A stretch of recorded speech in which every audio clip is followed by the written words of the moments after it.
La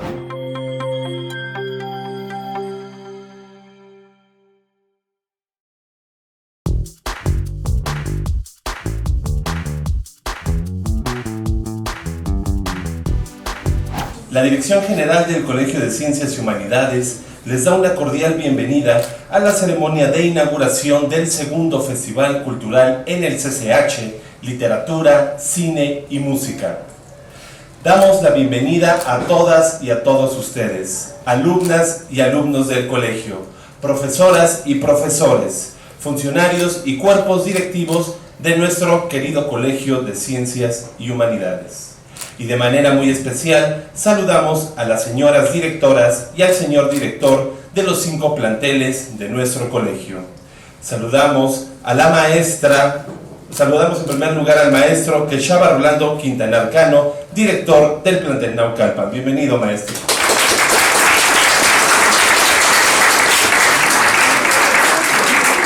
Saludamos a la maestra Marisela González Delgado, directora del plantel Vallejo. Bienvenida.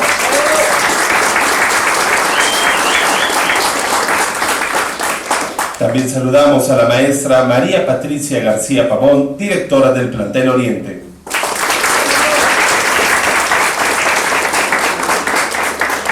Saludamos a la maestra Susana de Los Ángeles Lira de Garay, directora del plantel Sur.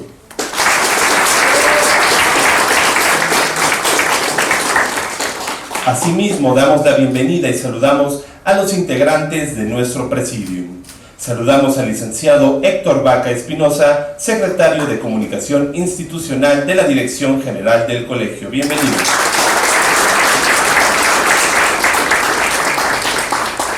También damos la bienvenida al doctor Benjamín Barajas Sánchez, director general del Colegio de Ciencias y Humanidades. Bienvenido. Y de manera muy especial queremos saludar y darle la bienvenida a la maestra Margot Glantz, quien nos acompaña en esta inauguración. Bienvenida.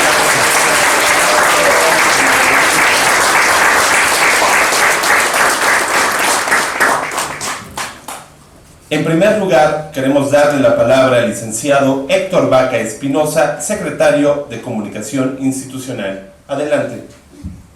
Gracias. Muy buenos días.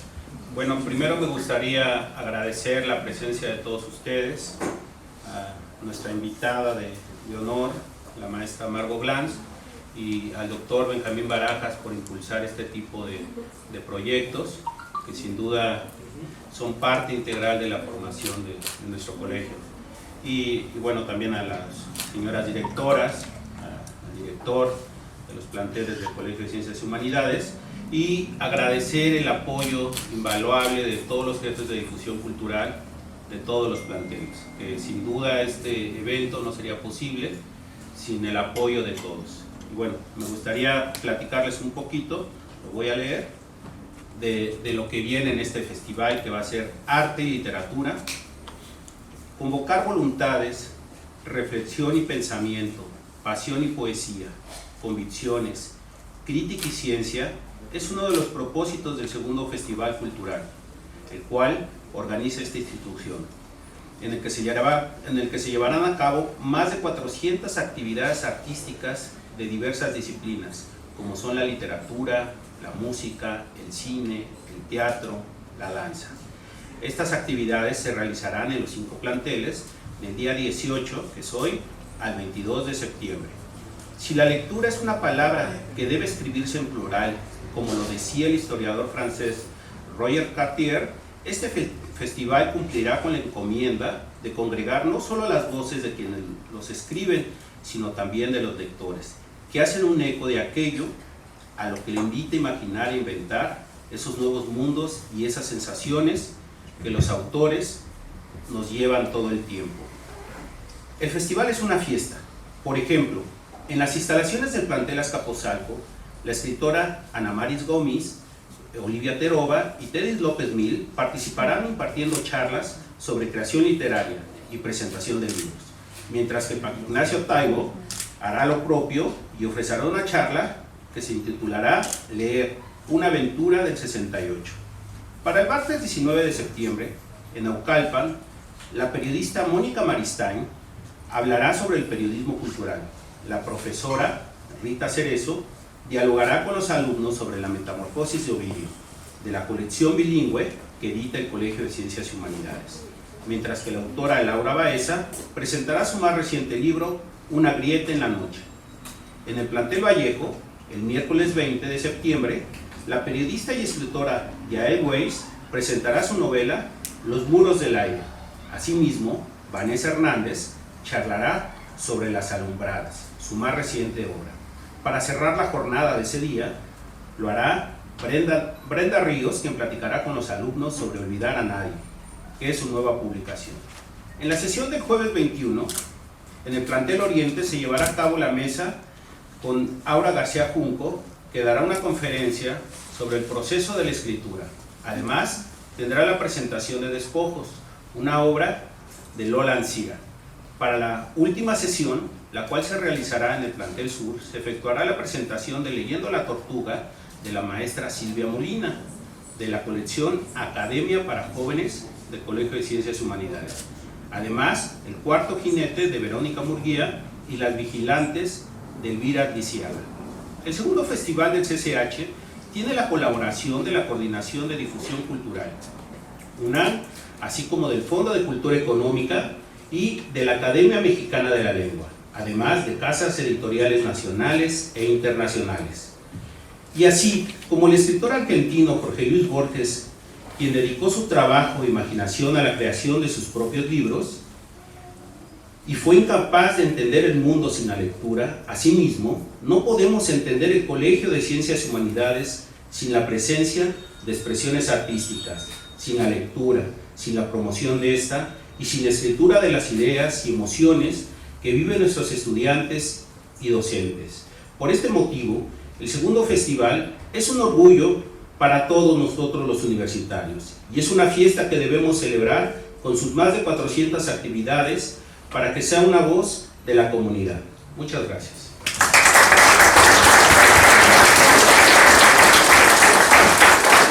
Muchas gracias, licenciado Héctor.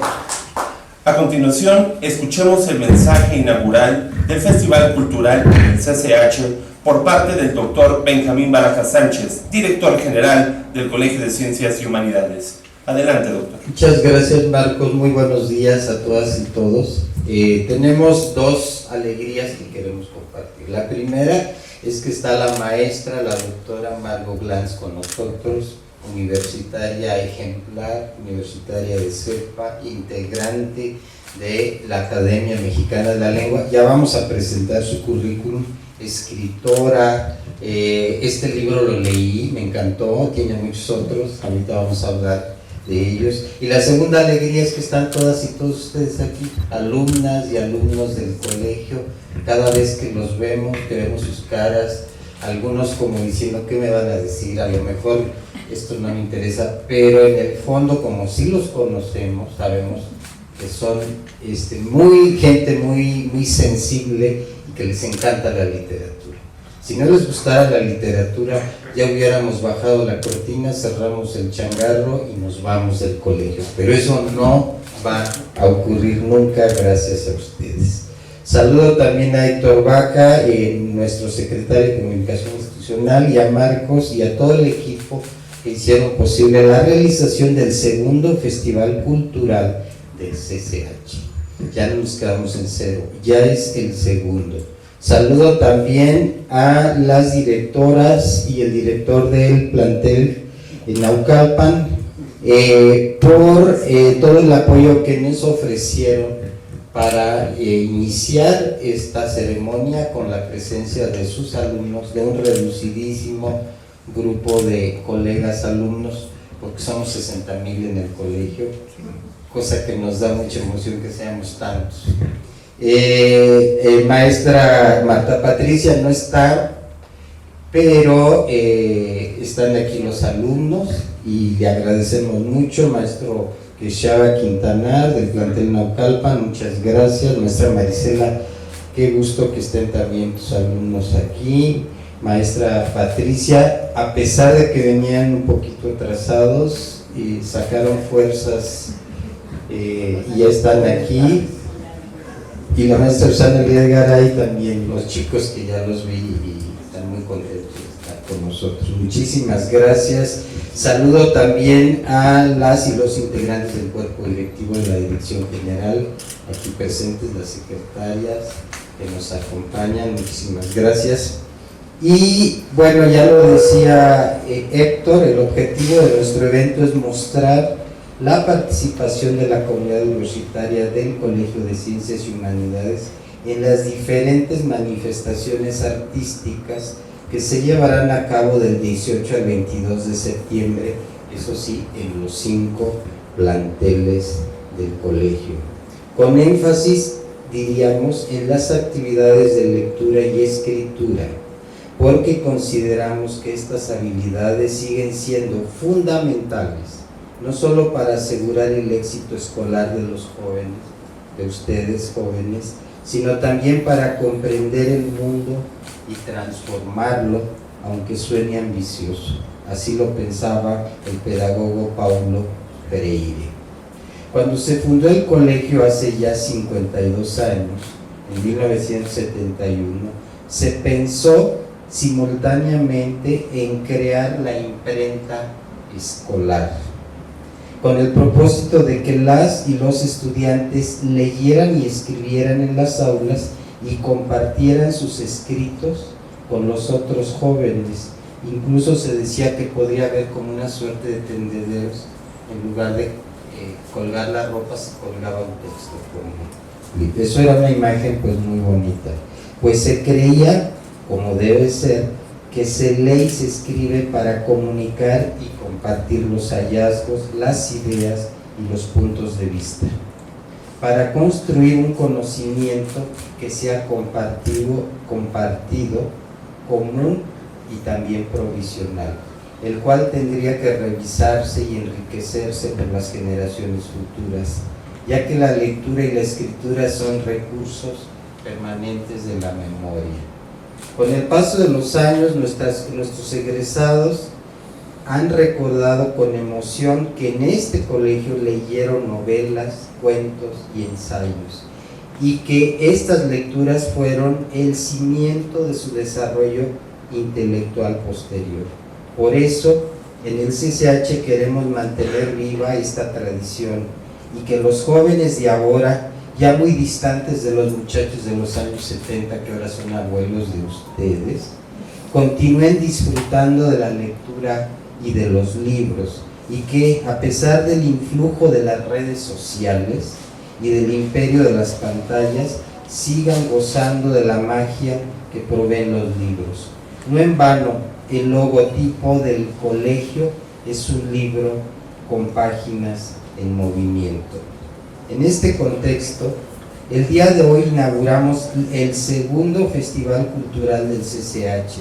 Agradecemos a las y los organizadores de esta jornada, a la comunidad CCHera, y estamos muy agradecidos y contentos de contar con la presencia de la doctora Margot Glantz aquí presente, y termino diciendo que el CCH para muchos de nosotros es el espacio de las primeras veces, de ir por primera vez a un concierto de una orquesta de cuerda, si lo puedo decir bien, de ver la primera obra representada, y quizá de tener el privilegio de tener un libro autografiado por la maestra Margot Glantz. Díganme si no es una maravilla esto de estar aquí.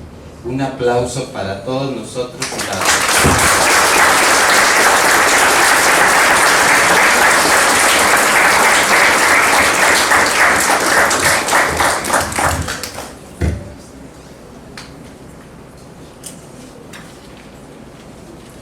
Muchas gracias por tu mensaje de inauguración, doctor Benjamín Baraja Sánchez, director general del Colegio de Ciencias y Humanidades.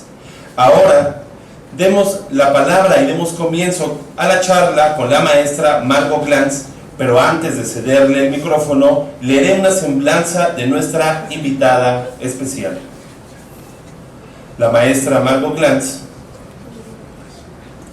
es de una lucidez infinita que muestra las lecturas de una vida consagrada al aprendizaje de las letras, la filosofía, la cultura y la sociedad. Escritora, ensayista, crítica y especialista en teatro, estudió literatura y un doctorado en letras hispánicas en la Sorbona. Fue alumna de Alfonso Reyes, Samuel Ramos, Leopoldo Sea, entre otras y otros más. Ha sido catedrática en diversas instituciones en México y en el extranjero. Fue asociada cultural de la Embajada de México en Inglaterra y fue fundadora de la revista Punto de Partida de nuestra universidad. Ha ganado varios premios como el Javier Villaurrutia, el Sor Juana Inés de la Cruz, el Herralde de Novela, el Premio Nacional de Ciencias y Artes, el doctorado honoris causa en la Universidad Nacional Autónoma de México, el Premio Alfonso Reyes por el Colegio de México y el Premio Nuevo León Alfonso Reyes, entre otros más. Sus innumerables obras comprenden diversos géneros literarios como la novela, el cuento, el ensayo, la crítica, autobiografía, las memorias y otros que es complicado etiquetarlos el día de hoy. En el año 2022 recibió el Premio Internacional Carlos Fuentes a la creación literaria en el idioma español. Entre sus obras destacan libros como El Rastro, Historia de una mujer que caminó por la vida de zapatos de diseñador, Saña, Coronada de moscas, Las genealogías, La cabellera andante, Carne de mi carne, antología de cuentos, y Por mirarlo todo, nada veía, entre otros títulos más. Sin más, cedamos el micrófono a la doctora Margot Glantz para que nos cuente sobre el libro A los 16, coeditado entre la Academia Mexicana de la Lengua y el Colegio de Ciencias y Humanidades, y además dialogará con nuestros estudiantes sobre la importancia de la lectura y la escritura en esta edad justamente que tienen nuestras y nuestros estudiantes. El micrófono es todo suyo, doctora Margot Glantz, bienvenida.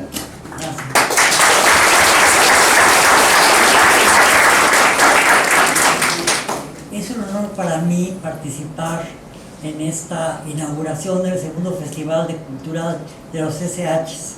Yo soy universitaria desde hace muchísimo tiempo, estudié la prepa en San Ildefonso, cuando había solo una sola prepa en México, y hace como 800 años. También fui profesora en varios planteles de la universidad, sobre todo en las prepas. Empecé en la 4, que ahora es el Museo de San Carlos. Luego estuve en Cuapa, en la prepa 5, y volví a San Ildefonso, donde había estudiado la prepa, lo cual era muy extraordinario para mí. Me da mucho gusto entonces estar con ustedes. Agradezco a las autoridades, no las menciono particularmente porque los menciono de todas maneras. Me da mucho gusto que estén aquí y sobre todo me da gusto compartir con los chicos y chicas este libro mío, que es una antología de textos. A los 16 es el título que le puso el compilador, que es Felipe Garrido, que fue alumno mío y que es también miembro de la Academia de la Lengua como yo. Entonces le agradezco mucho, aunque no esté, a Felipe. Y bueno, quiero agradecer al doctor Barajas, muchísimas gracias, a Héctor Vaca, muchas gracias, a Héctor Aguilar, perdónenme, bueno, muchas gracias. Y bueno, este libro es una antología de textos. Como dije hace un momento, Felipe Garrido le puso a los 16. En realidad es el título de uno de los fragmentos que aparecen aquí, porque aparece en el libro varias de mis obras. Las genealogías, que es una autobiografía que publiqué en 1981, suena como que fuera de antediluviano. Yo estuve también muy vinculada a la fundación de los SH cuando el doctor Pablo González Casanova lo quiso fundar, me pidió que yo lo ayudara. Lo ayudé pues muy limitadamente, pero me pareció un gesto extraordinario aumentar en un número considerable la enseñanza preparatoriana, es decir, que había 5 preparatorias, creo que ahora hay más de 5, ¿verdad? 9, gracias. Y que haya 5 CCHs, pues es extraordinario.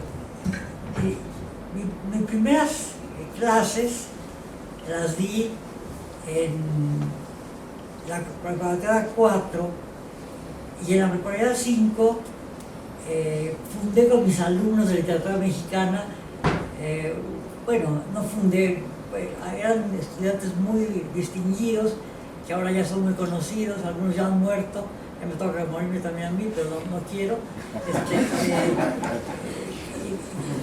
Hicimos periódicos, folletos, y gracias a un amigo que trabajaba en la imprenta universitaria, que era profesor de la Facultad de Filosofía, pudimos imprimirlos. Y así empecé yo a trabajar con los estudiantes, porque me parecía que era muy importante que además de las clases y de las calificaciones por sus trabajos, hubiese formas de que fueran más general, más conocido lo que escribían. Cuando estaba yo en la Facultad de Filosofía y Letras, en el año 66, tuve alumnos excesivamente interesantes y teníamos mesas redondas sobre autores. Por ejemplo, acababa de publicar su primer libro, Fernando del Paso, y hicimos un simposio con mis alumnos que venían de muchas partes del mundo, no solo mexicanos, sino había brasileños, yugoslavos, cuando Yugoslavia no existía, polacos, ingleses, que venían a México, de Puerto Rico, de Venezuela también, y con todos ellos hicimos un trabajo muy interesante que me pareció que era digno de que se distribuyera mucho más masivamente que en el simple salón de clases. Entonces me ocurrió fundar con ellos y con un alumno que era muy distinguido, Eduardo Naval, que ya murió, una revista. La propuse a Difusión Cultural, que entonces la dirigía Gastón García Cantú. Me pareció muy adecuado porque no existía una publicación para jóvenes en la universidad, y él le puso el nombre de Punto de Partida. Punto de Partida sigue vigente. Yo la fundé en 66, hice 20 números no solo con mis alumnos de la facultad, sino que íbamos a todas las facultades, a todas las preparatorias, vendiendo el libro, promoviéndolo, para que hubiese colaboraciones de todas las facultades, de todas las preparatorias. Y hubo, por ejemplo, el segundo número fue un número dedicado a un concurso de ciencia ficción que se hizo en la Facultad de Ciencias.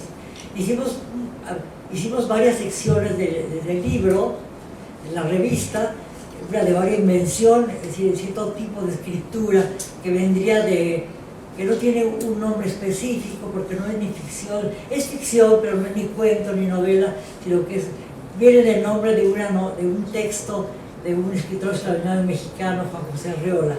Hicimos también confabulario, que tiene que ver con él también, varias invención, confabulario, y decidimos hacer también una sección de arte. Había dibujantes maravillosos en la universidad que prestaban sus dibujos para que ilustrábamos la revista. Toda está ilustrada por estudiantes, ya todos son bastante mayores, ya muchos se han muerto. Yo ya voy a decir otra vez que voy a morir porque no puedo. Lo hicimos también una sesión de teatro, hicimos una sesión de ensayo, hicimos una sesión de reseñas literarias, y empezamos a hacer talleres también.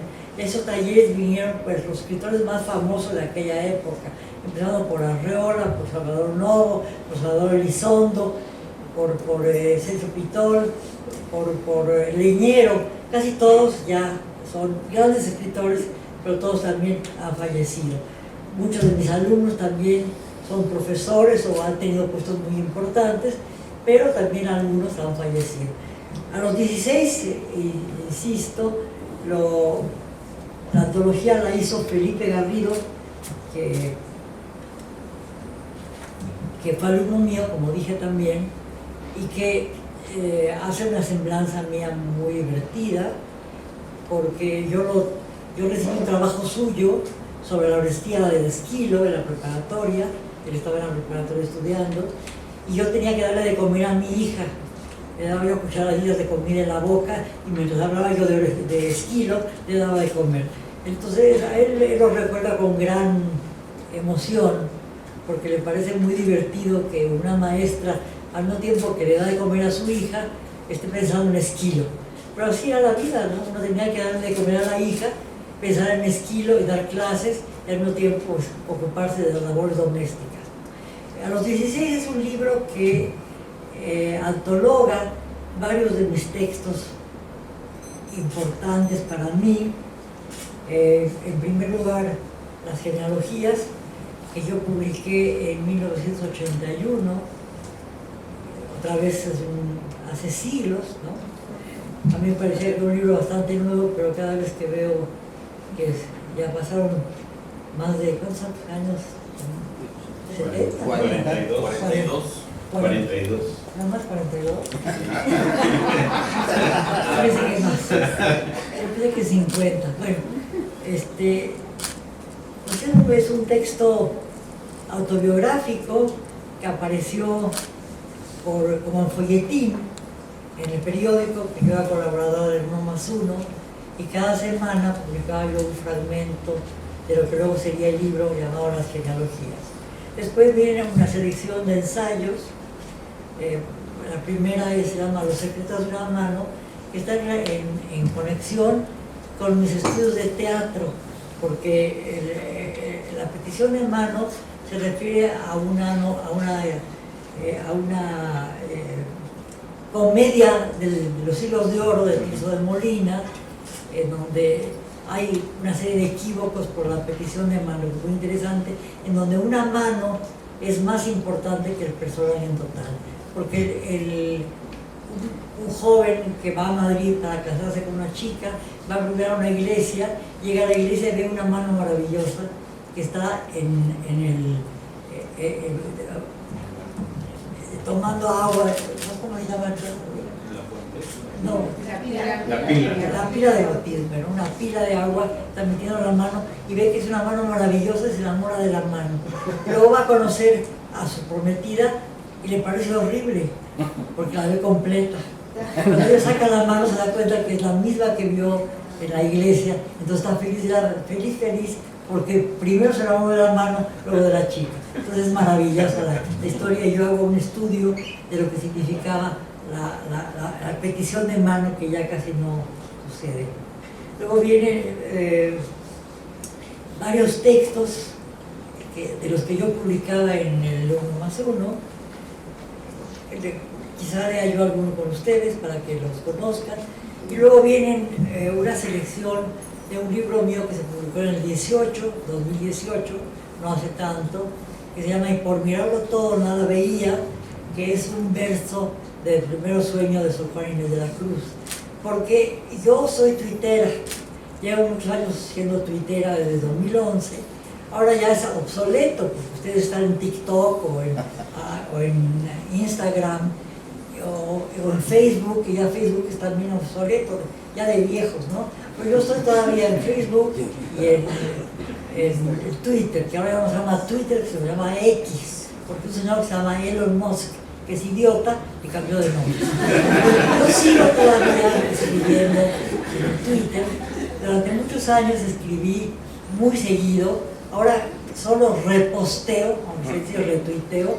El señor Musk le cambió a X y a repostear, porque no quiere que sea retuitear, porque es hablar del viejo Twitter, aunque el Twitter era importantísimo, y él solo hace seguimiento a lo que se hacía siempre, no hizo nada nuevo más que cambiar los nombres. Pero en fin, muchos de los textos que aparecen en este libro son los que yo hice para Twitter, porque me parecía muy interesante trabajar en el Twitter, porque me permitía decir cosas diariamente que no tenían aparentemente importancia, y solo probablemente para mí, pero que tenían algún sentido periódicamente, y que luego juntos formaban también una relación importante, como logré quizás en mi libro Y por mirarlo todo nada veía. Le puse Y por mirarlo todo nada veía porque las noticias que aparecen en las redes sociales son vertiginosas, fugaces, insoportables a veces, y se olvida inmediatamente, ¿no? Y uno está bombardeado por una cantidad de noticias y no sabe uno a qué atenerse con esas noticias, cómo formar un criterio con la cantidad de cosas que se dicen divergentes entre sí. Entonces traté de hacer un libro en donde, juntando muchísimas de esas noticias con algunos textos míos, ¿no?, se planteaba esa necesidad de reflexionar, porque probablemente con las redes sociales hemos perdido la capacidad de jerarquizar, hemos perdido la capacidad de ironizar, hemos perdido la capacidad de ser menos literales. A veces hago algunas reflexiones que son humorísticas, que no son realmente, que son irónicas, y la gente las toma en serio y me dice, ¿por qué soy? Y me critican porque piensan que lo que dije es una cosa verdaderamente espantosa, pero en realidad es una cosa irónica, y la ironía está hecha para reflexionar. Uno reflexiona con la ironía, y los que participan, muchos de los que participan en las redes sociales ya no son capaces de utilizar esa figura retórica que es la ironía. Entonces a mí me parecía muy importante hacer un libro con muchos textos que fui organizando. Parece que están hechos al desgaire, pero no, están hechos con mucho cuidado, para que parezca, a un lado, el caos que produce la cantidad de noticias que uno mira en las redes sociales, y al mismo tiempo la necesidad de descansar, y con una serie de textos que tienen que ver con la literatura y con una autobiografía mía. Constantemente hago autobiografías, pero en este caso es una especie de autobiografía pulverizada, porque solo son pequeños trozos sin ninguna cronología sobre cosas que me han pasado en la vida y que tienen relación en general con todo lo que está pasando en las noticias. Tienen que ver con las noticias y se incorporan las noticias y se vuelve entonces una autobiografía curiosa, porque tiene que ver con lo que está pasando diariamente y también con lo que me ha pasado a mí en la vida. También aquí en este libro hay unos fragmentos de otro libro que me parece bien interesante, que se llama Yo también me acuerdo. Me acuerdo, fue un libro que se publicó en los Estados Unidos de un autor que era más bien artista plástico, que se llamaba Joe Brenner, que publicó I Remember, y que recuerda muchos momentos de su vida con frases muy pequeñas. Y luego otro autor muy importante también francés, que se llama Georges Perec, lo imitó, escribió un libro que se llama Je me souviens, que quiere decir me acuerdo en francés. Luego alguien me pidió, un amigo que conocía yo justamente por internet y por el Twitter, que yo escribiera algunos recuerdos míos, 20 recuerdos míos, yo me acuerdo. Entonces escribí 20 recuerdos míos y me lancé, escribí 400 recuerdos, 400 páginas, son como 2000 recuerdos. Yo también me acuerdo, se llama, que son también pequeños fragmentos en donde está, de una manera muy particular, una autobiografía pulverizada. Pero hay un narcisismo, obviamente, en la autobiografía, y me siento culpable por el narcisismo. Pero trato que ese narcisismo se lave, porque algunas de las cosas que digo tienen alguna importancia exterior a mi narcisismo. Tienen que ver con cosas más universales que he tomado de la realidad que constantemente voy leyendo a partir de las redes sociales y de los libros que leo. Yo desde muy niña, tenía yo alrededor de 9 años, mi padre tenía una biblioteca bastante desordenada pero interesante, y empecé a leer. Pues leí, por ejemplo, Rey Lear sin entender nada de Shakespeare, porque teníamos la edición en Aguilar. Leí algunas cosas de Calderón de la Barca sin entender nada, pero poco a poco fui entendiendo. Mi padre tenía un libro que me parecía maravilloso, que contenía poesía desde Safo, la poesía griega y los líricos griegos, hasta terminar en un escritor, un poeta italiano muy importante que vivió en el siglo XIX, se llamaba Giacomo Leopardi. Entonces leía yo versos de muchos autores en esa antología, que fue para mí muy importante. También mi padre nos compraba las leyendas griegas hechas para niños, convertidas en textos para niños, y desde muy niña estaba yo familiarizada con la Odisea, con la Ilíada, con la mitología griega, y los héroes griegos eran tan importantes para mí como los héroes patrios. También mi papá, curiosamente, compraba La Nación, los suplementos de La Nación y la revista Sur, que eran las revistas argentinas donde escribía Borges, ¿no? Entonces, era muy interesante. Mi primera lectura de Borges fue una traducción de la Metamorfosis de Kafka, traducida por Borges. Es decir, que yo empecé a leer a Borges, porque Borges traducía de una manera muy peculiar, en donde se notaba la escritura de Borges, a veces más que la del traducido. También tradujo Las palmeras salvajes de Faulkner, que yo leí también en traducción de Borges. Entonces, estaba yo muy vinculada con la literatura latinoamericana, porque mi padre tenía esas revistas que eran extraordinarias, una revista de culto fundamental. No leía yo todo, pero leía yo algunas cosas poco a poco, a medida que fui creciendo, fui leyendo cosas más sofisticadas. Luego estuve en una organización socialista en los años, no les digo los años porque se van a asustar de mi edad, y allí había una biblioteca circulante. Esa biblioteca circulante tenía libros traducidos, sobre todo en Argentina y en Chile, porque había muchísimos autores traducidos en los países, más que en México, pero que llegaban muy fácilmente a pesar de que era más difícil la comunicación. Ahí leí a Thomas Mann, a Bloch, a muchos norteamericanos, más a Faulkner, más a Theodor Dreiser, etc. Muchísimos que fui leyendo, ¿no? Entonces, desde muy niña tengo una afición por la lectura importantísima, y mi trabajo en la universidad ha sido siempre difundir la lectura, porque he trabajado siempre textos que colaboro, que trabajo con mis alumnos, y que es una maravilla trabajar con ellos, porque yo tengo quizás una experiencia mayor, obviamente, que ellos, pero ellos tienen una experiencia nueva, joven, ven los textos con ojos de juventud. Entonces hacemos un intercambio, la experiencia con la juventud, y funciona extraordinariamente la combinación. Si los maestros envejecemos a medida que seguimos enseñando, y siempre tenemos la suerte de estar enseñando a jóvenes, entonces nunca perdemos la juventud, porque estamos muy cerca de cómo piensan los jóvenes. Lo sabemos muy bien, bueno, no sé si muy bien, intuimos por lo menos lo que piensan los jóvenes y la necesidad que pueden tener los jóvenes de leer cierto tipo de obras. Entonces, a mí me preocupa muchísimo que, por ejemplo, si leemos obras como Los bandidos del Río Frío de Manuel Paino, una gran novela de folletín del siglo XIX en México, que todos deberíamos leer,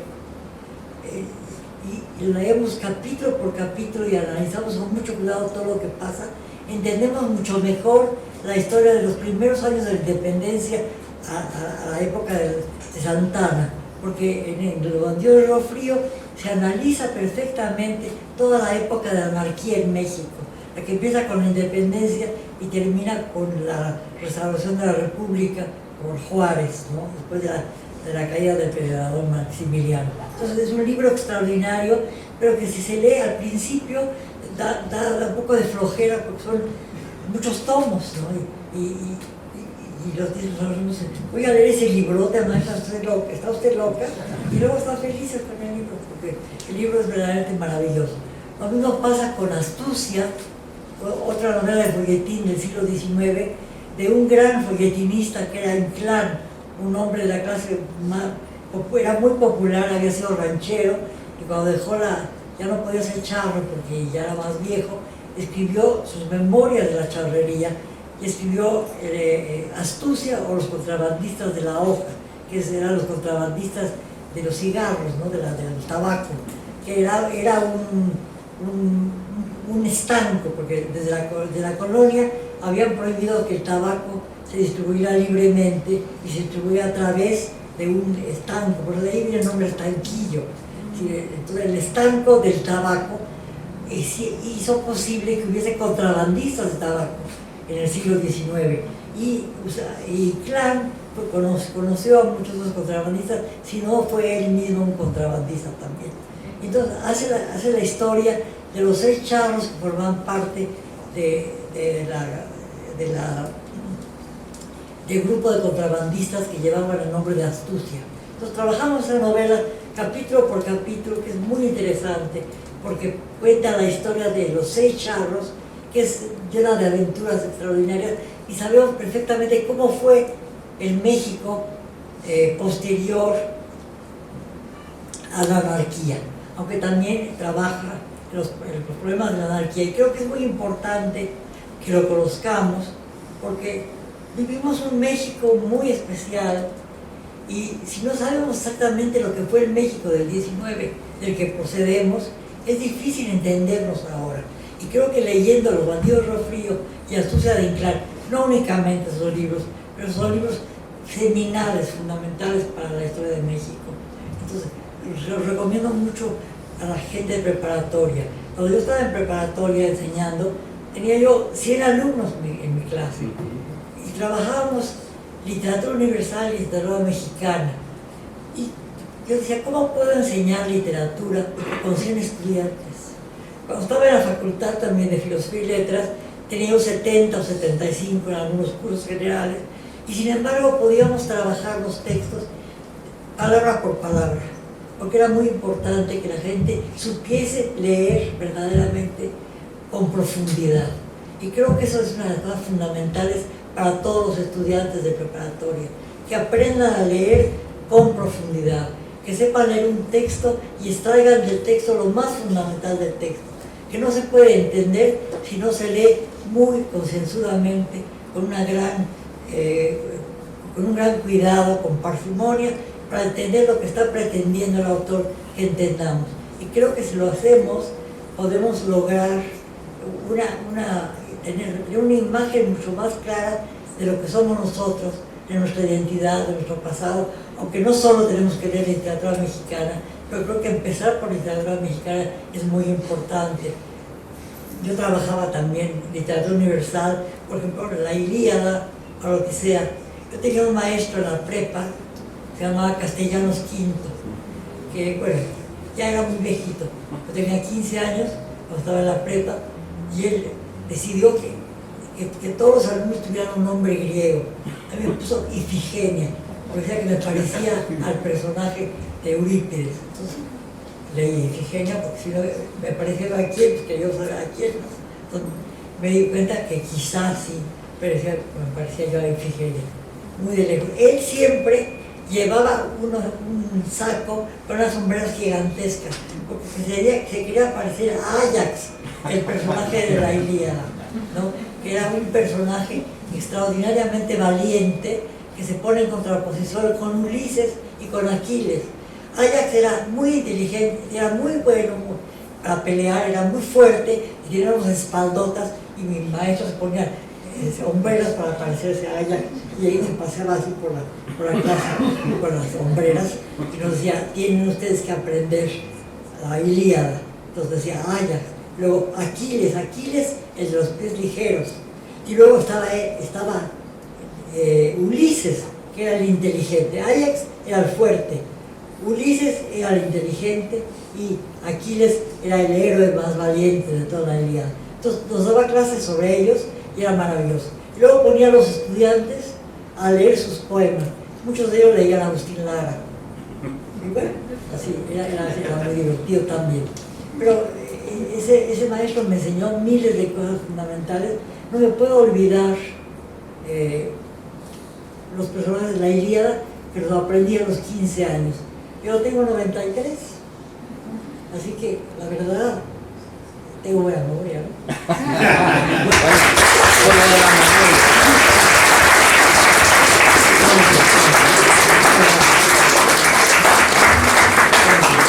Sigue la maestra.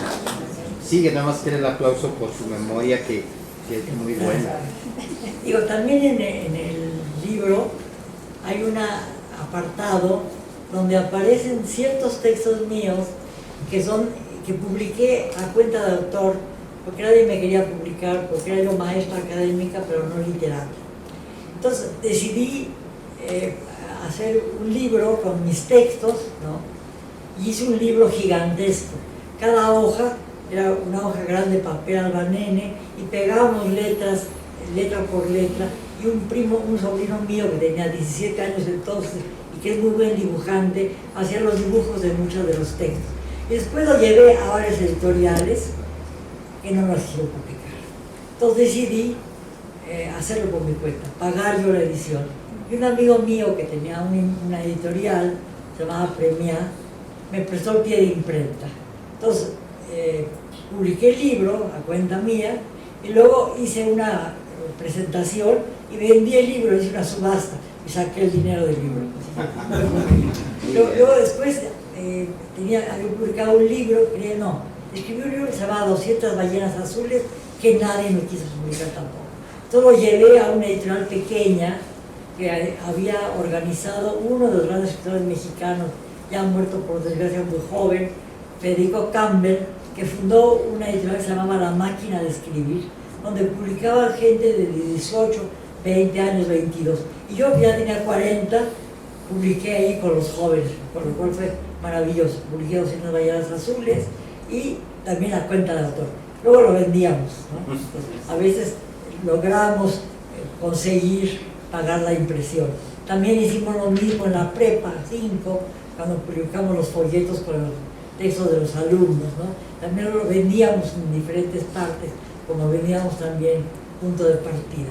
A mí me encantaba estar con los estudiantes, llevarlo a las diferentes facultades, y a la facultad de odontología, a la de medicina, a la de ciencias, porque a la arquitectura, para tener textos de todas las facultades.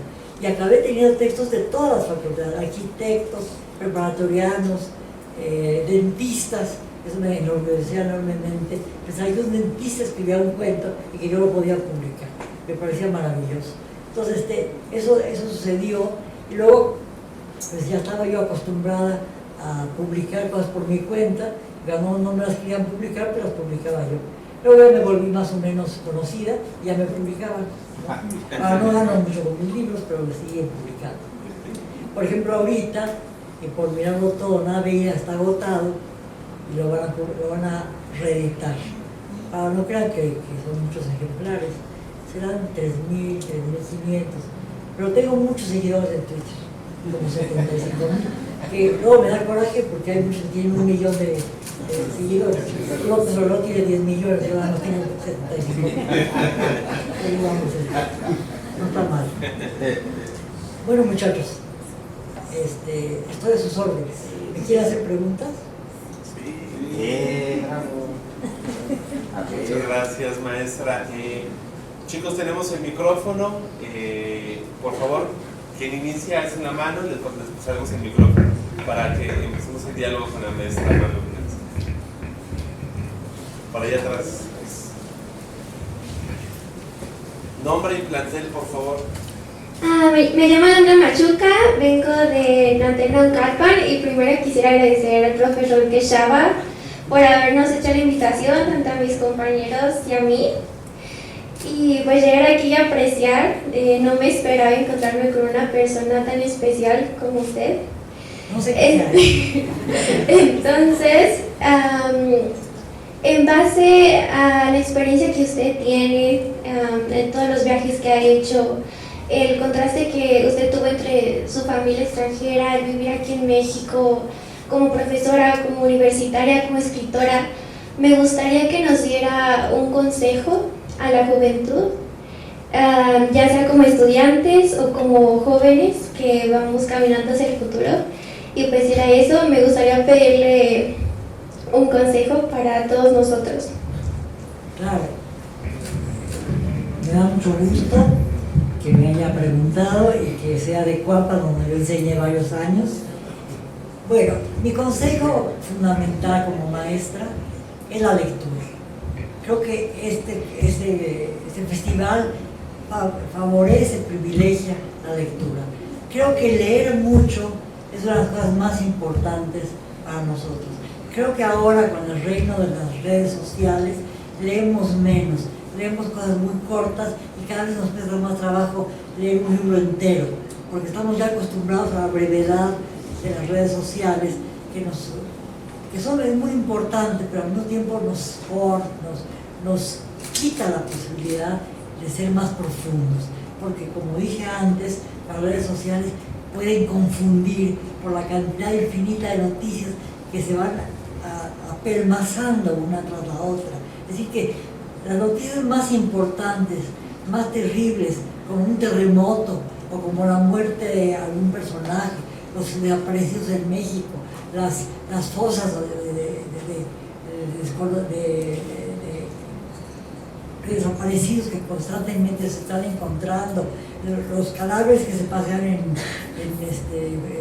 coche, en camiones con refrigerador, todo ese tipo de noticias horribles, con una noticia de tal persona cumplió 15 años, o tal persona le gusta el vestido de tal lado. Entonces, juntar esas noticias tan tremendamente diferentes nos hace que perdamos idea de la realidad, porque no es tan confrontada la noticia que parece que tiene tanta importancia una como la otra. Entonces yo creo que es muy importante que además de las redes sociales, que supongo que todos ustedes practican, lean también libros. Es muy fundamental para mí que los alumnos se enteren de que deben leer libros completos y que deben no ser flojos como las redes sociales nos obligan a hacerlo. No porque ellos quieran hacerlo, sino porque las redes sociales son muy limitativas. Entonces tenemos que pensar que podemos seguirlas utilizando, porque ni modo que perdamos esa salida que tenemos, porque es fundamental. Nadie puede estar fuera de lo que está sucediendo ahora, y las redes sociales son definitivas actualmente. Pero creo que también tienen ustedes que ir a otras fuentes, y por eso recomiendo con profundidad la lectura. No sé si te contesto. Hablé mucho. Muchas gracias. De hecho, yo estoy de acuerdo con ustedes. Me parece que sí leemos mucho, pero leemos muchos mensajes, muchos posts, muchos titulares de videos, pero al menos en lo que ve mi generación sí nos cuesta más profundizar y sentarnos 1 o 2 horas a pensar sobre un texto. Y honestamente ayer en la noche estuve leyendo su libro y pues me desvelé, pero valió completamente la pena. Pude haberme puesto a ver TikTok, por ahí los posts en Facebook, pero su libro me cautivó y pues muchísimas gracias por haber respondido mi pregunta y por enfatizar en este aspecto de la lectura. Muchas gracias. Gracias.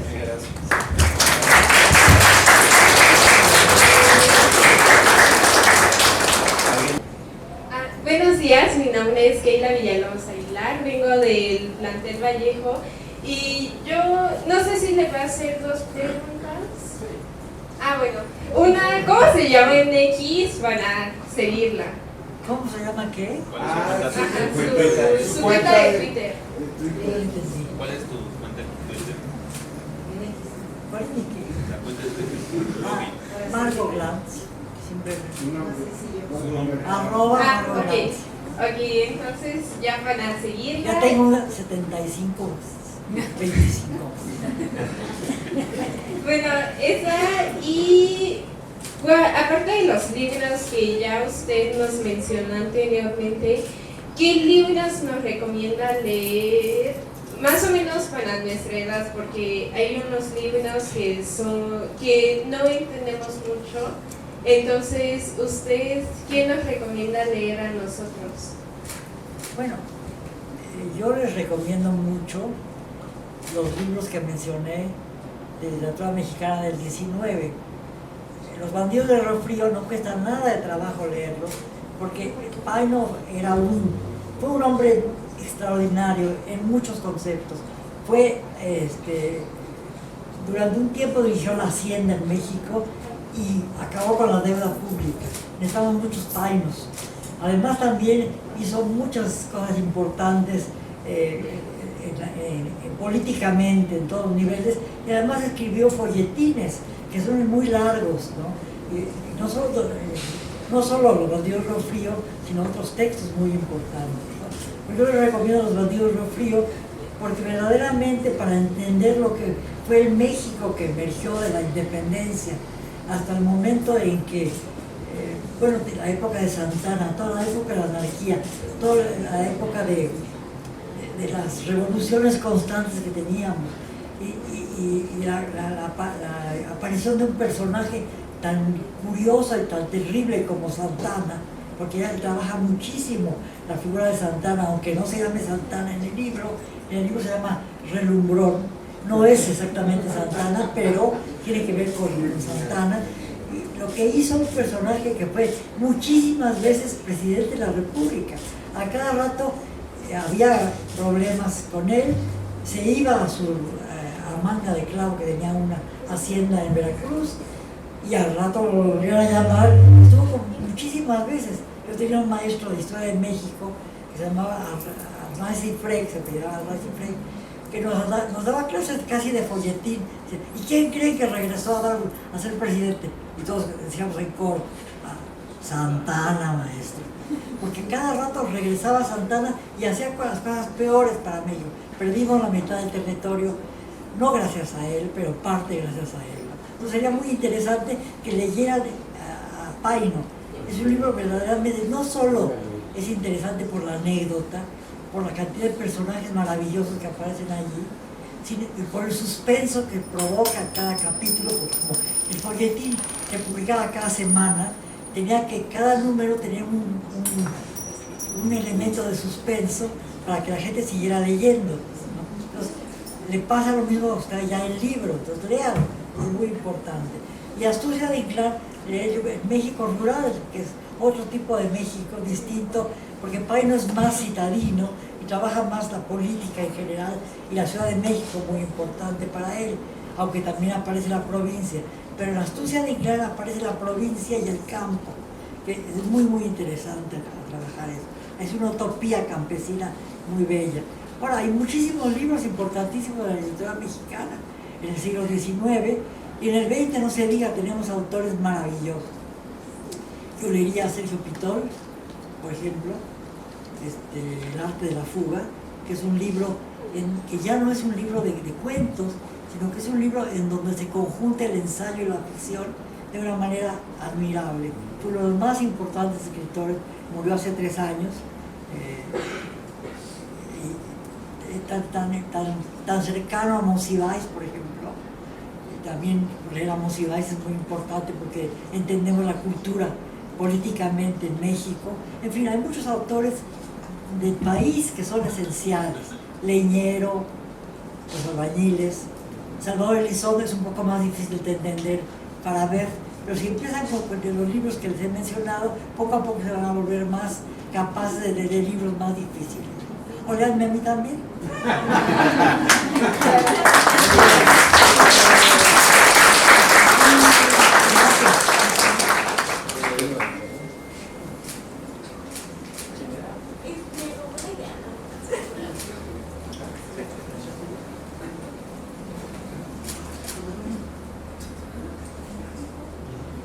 Buenos días.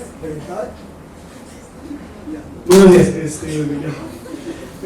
Me llamo Mar, soy del plantel Naucalpan, y creo que mientras mencionaban su curricular, habló sobre que era ensayista. ¿Sí?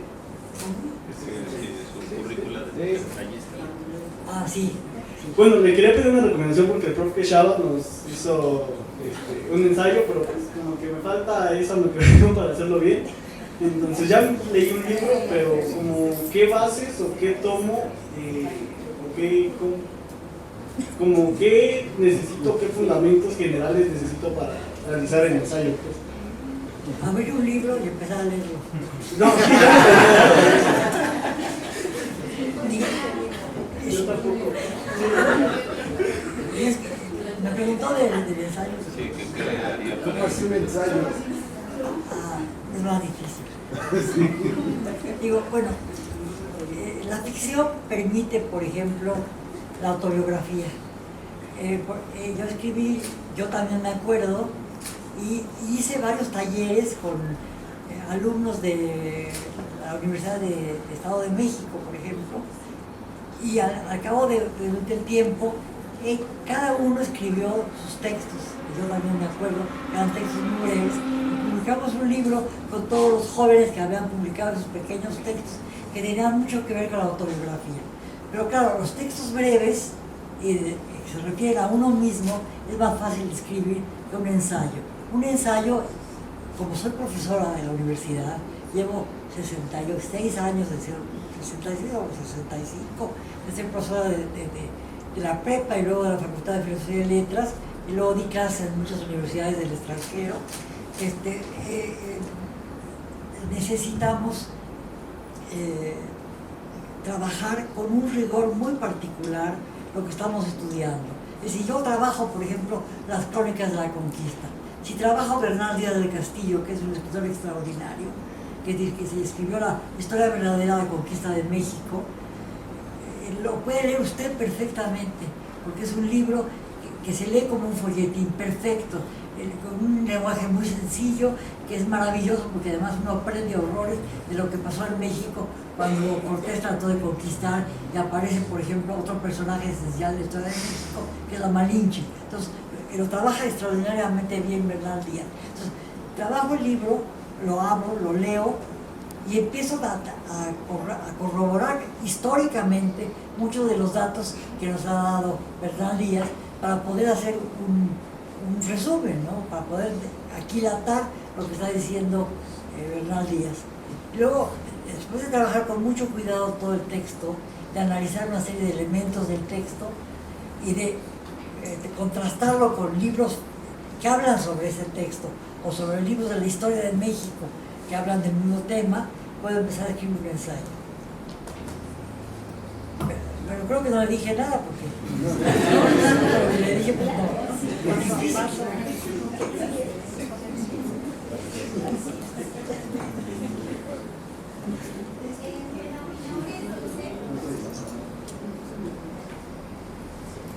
Bueno, mi nombre es Dulce, Paloma Hernández Jesús, vengo del CCH Sur y tengo dos preguntas para usted.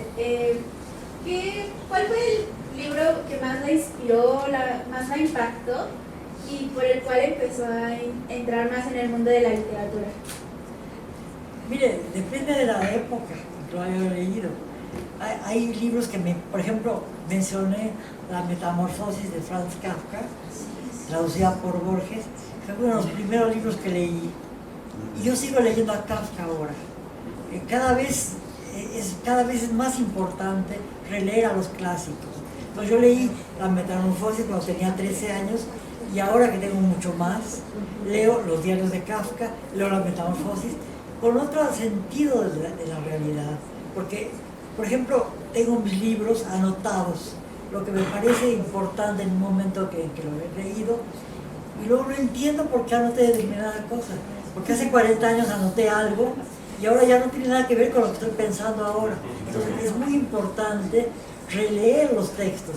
Y para mí, por ejemplo, La Metamorfosis de Kafka como ejemplo es fundamental. Porque Kafka es el escritor, él era checo, de origen judío, escribió en alemán. Kafka es un escritor que sigue siendo vigente a pesar de los años. Murió en 23 del siglo pasado, o en 23, 22, no me acuerdo exactamente, pero es un autor que usted lo lee y es como si fuera absolutamente de esta época, porque además planteó los problemas que estamos viviendo en nuestra época. Tiene un libro que se llama El Proceso, que es verdaderamente fundamental para entender el mundo tan terrible al que nos enfrentamos ahora, como que lo previó perfectamente. Previó sin estar allí los campos de concentración. Sus hermanas, su mujer, murieron en los campos de concentración. Él murió antes de tuberculosis y ya no le tocó esa época tan terrible. Pero el Proceso, que es de 1918 más o menos, o anterior, él ya prevé la existencia de lugares como los campos de concentración. Y tiene muchos otros libros más en donde verdaderamente hay cosas extraordinarias. Textos muy breves, por ejemplo, El Artista del Hambre, que tienen mucha relación con lo que él pensaba, que era muy diferente a lo que pensaban sus contemporáneos. Él tenía un padre que era que no aceptaba que escribiera, que le parecía mal que su hijo escribiera, que tenía que dedicarse a ayudarle en su tienda. Y se quejaba de que no aparecía como empleado en su tienda y que escribía todas las noches. Le parecía espantoso. Entonces, pero Kafka siguió escribiendo porque le parecía que su vida, lo único que le podía importar a él era la escritura.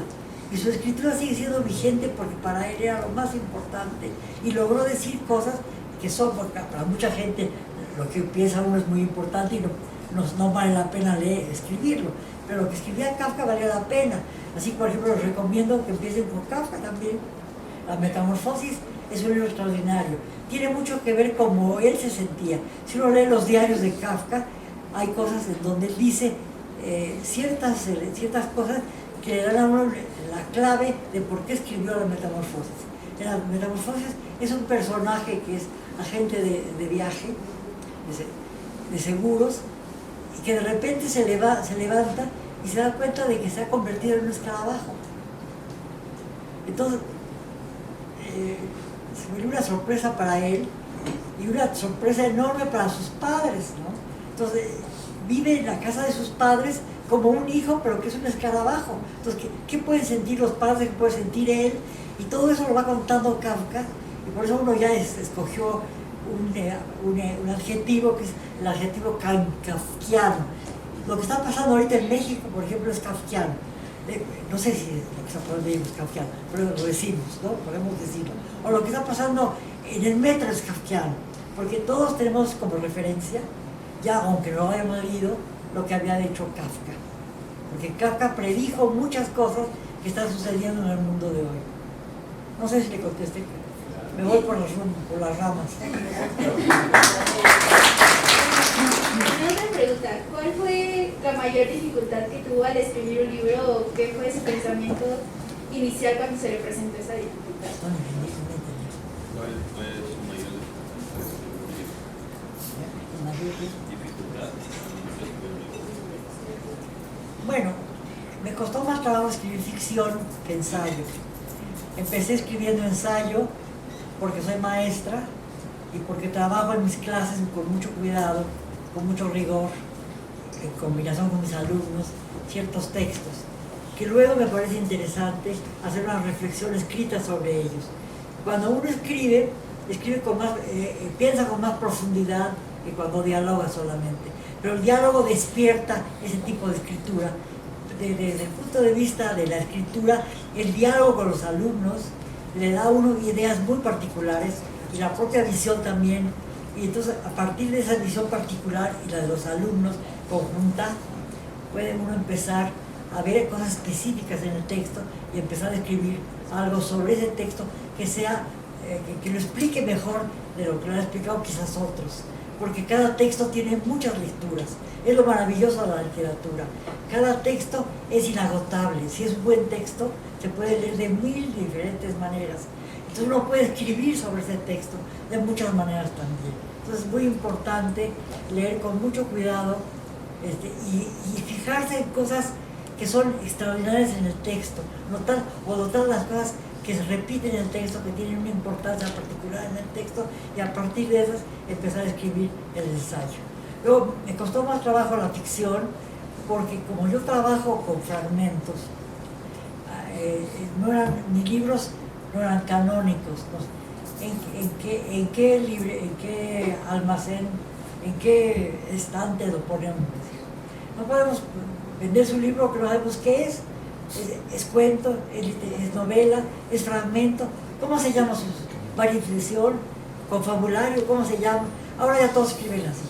Pero cuando yo empecé a escribir, yo llevaba mis textos y decía, son juguetitos, eso no se pueden publicar.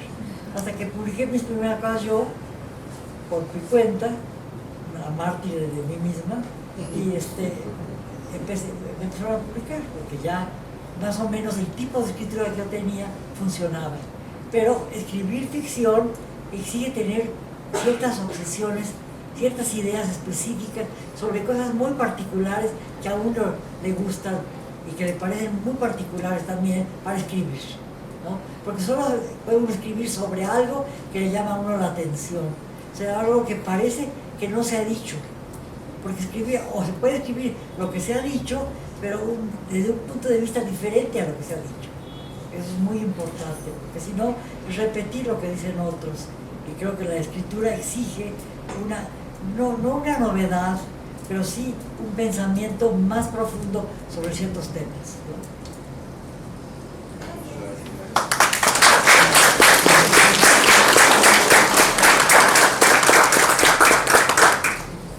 Buenos días, mi nombre es Pablo Vázquez del plantel Naucalpan y más que una pregunta me gustaría que nos contara un hecho, bueno, dos hechos, uno feliz y uno trágico en su vida que usted crea haya de alguna forma marcado su vida y haya hecho crecer sus textos de una forma. Un hecho trágico o un hecho pues feliz que haya pasado que usted considere trascendental en su vida y que haya también cambiado sus obras. Mi vida es tan larga que he tenido muchas cosas buenas. ¿Sí? Las cosas más buenas de mis hijas. Usted lo diré. Usted podría ser mi bisnieto. Y algo que usted considere trágico y que crea que ha marcado su obra de alguna forma. Para mí hay un elemento muy importante que es el nazismo, los campos de concentración. Es decir, yo soy de origen judío, mis padres vienen de Ucrania, que ahora está en guerra, cuando era Rusia todavía Ucrania, y mis padres vinieron a México en 1925, emigraron de Ucrania a México. Y aquí nacimos mis hermanas y yo, mi hermana mayor y yo también. Y cuando yo tenía 9 años, ya estaba en pleno nazismo, ya había invadido Polonia Hitler, y había un grupo de camisas doradas, que eran nazis, porque en México hubo un movimiento nazi también, y mi padre era un judío muy particular, era un personaje que parecía judío, definitivamente, era bajito, medio jorobado, tenía los ojos azules, los ojos muy brillantes y una barbita en forma de piocha. Entonces, mi papá era como el paradigma del judío. Entonces, un día en 1939, mi papá llegó a acompañar a mi mamá en una tienda que tenían el 16 de septiembre y hubo un grupo como de 800 personas que dirigía a un personaje que era amigo de mi papá, que intentó lincharlo. Por poco matan a mi papá por ser judío, porque ellos eran nazis, y los nazis pensaban que había que exterminar al pueblo judío en su totalidad, como lo hicieron en los campos de exterminio, donde mataron a 6 millones de judíos y muchas otras nacionalidades, polacos, rusos, etc. También alemanes. Entonces, ese acontecimiento, yo tenía 9 años, fue para mí muy trágico, muy violento, porque mi padre llegó a la casa con la frente llena de sangre, mi madre asustadísima, y a los 3 o 4 días mi padre se fue para Estados Unidos, porque mis tíos, que también habían emigrado a los Estados Unidos, pero cuando mis padres llegaron a México, ya no pudieron llegar a los Estados Unidos, porque había una cuota para entrar a Estados Unidos, y como mis padres eran extranjeros y ya no cabían en la cuota, entró mi abuelita, pero no mis padres. Y afortunadamente llegaron a México y nací, no en Estados Unidos, sino en México, ¿no? Afortunadamente, porque me precio de ser mexicana, es algo maravilloso, y no, si no sería yo o una rusa con pañoleta, toda gorda, o sería yo una gringa idiota. Estoy aquí en México. Muchas gracias.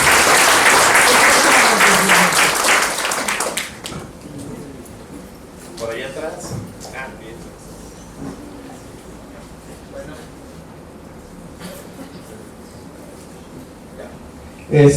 Me llamo Joshua Tadeo Guzmán Ojeda, soy del sur, y mi pregunta es: ¿cómo es ser una escritora crítica en las épocas del 68 o en esas épocas de Díaz Ordaz, en las que era muy criticado o era muy perseguido dar una opinión libre? Bueno, muchos de mis alumnos de punto de partida estuvieron como estudiantes en el movimiento del 68. Nosotros los profesores en aquella época y el rector Barrosierra, que era el rector, hacíamos manifestaciones. Constantemente íbamos al Zócalo y estábamos junto a los tanques de guerra que Díaz Ordaz ponía, hasta que vino el Tlatelolco, la matanza de Tlatelolco. Pero la mayor parte de los profesores de filosofía y letras, de ciencias políticas, de ciencias, de medicina, etcétera, participaban junto con los alumnos en las manifestaciones. Constantemente íbamos al Zócalo desde la facultad, o nos reuníamos en el Ángel, íbamos al Zócalo, como ahora sucede, y podíamos decir lo que queríamos. Teníamos la revista de la universidad. Uno de mis alumnos escribió un poema en el 68, es un muchacho que estuvo prisionero, lo metieron a la cárcel, y que tuvo que exilarse a Brasil, y que sigue viviendo en el Brasil, era un muchacho obviamente, pero que se quedó ya para vivir en el Brasil, pero que era un poema tan bello que la revista de la universidad que dirigía Gastón Carrera Cantú publicó en primera, como portada, su poema, ¿no? Éramos todos muy combativos y podíamos decir lo que queríamos. Había libertad de cátedra absoluta en la universidad, como sigue habiendo, y espero que lo siga habiendo, porque la universidad es mi alma mater, la alma mater de ustedes, y es fundamental para el pensamiento crítico. Y cuando en el 68 la universidad fue maravillosa, porque la mayor parte de profesorado y alumno estábamos con el movimiento del 68.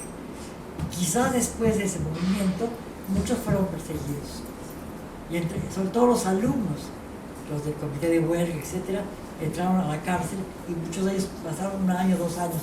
Yo tengo un alumno que ahora vive en San Miguel Allende, que tenía poliomielitis, y estaba en la ciudad universitaria cuando entró al ejército, y no pudo salir porque tenía mucha dificultad para caminar, y lo llevaron a la penitenciaría, y estuvo como 1 año y medio en la penitenciaría, y ya estaba recién casado y tenía una hijita. Entonces lo íbamos a ver a la penitenciaría porque era como muy trágico, era un chico que tenía muchos problemas para caminar, y sin embargo lo habían capturado y debe estar en la cárcel. Entonces él escribía cosas maravillosas y era un gran dibujante. Trabajó para Punto de Partida, el primer número de Punto de Partida tiene un dibujo de él, y luego ganó varios premios en la categoría de dibujo, ¿no? Entonces, y así tenía alumnos, casi todos eran de la universidad, y todos los que escribían el Punto de Partida, que como les dije, se extendió para todas las facultades de la universidad, porque tratábamos de que fuera una revista universitaria, pero de jóvenes, ¿no? Publicaron cosas muy importantes sobre el 68 de crítica, tanto en la revista Punto de Partida como más tarde en periódicos. Muchos de ellos pues ahora fueron funcionarios, por ejemplo Víctor Manuel Toledo, que fue trabajó en la Secretaría de Agricultura, del Medio Ambiente, no sé si se llama así. Fue mi alumno desde la preparatoria, y varios otros también fueron alumnos míos, que luego fueron compañeros míos en la facultad y que habían sido también del movimiento del 68. Íbamos todos juntos a las manifestaciones, todos opinábamos, todos escribíamos. Yo tenía una columna también en aquella época, escribíamos. Y hay muchos periódicos eran totalmente libres. Digo, sigue habiendo una libertad de prensa, lo sabemos. Aparecen muchos artículos controvertidos en los periódicos. Tenemos infinitamente sus preguntas para la maestra Margot Glantz. A continuación, vamos a hacer entrega de la constancia de participación a la maestra Margot Glantz en este segundo Festival Cultural en el CCH. Muchas gracias, maestra Margot Glantz.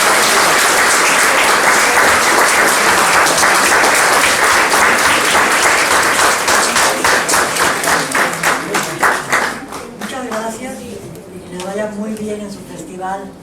Gracias. Que la literatura, el teatro, el arte florezcan. Y creo que sí, ¿verdad? Ahora veo sus caras y me dan ganas de volver a enseñar.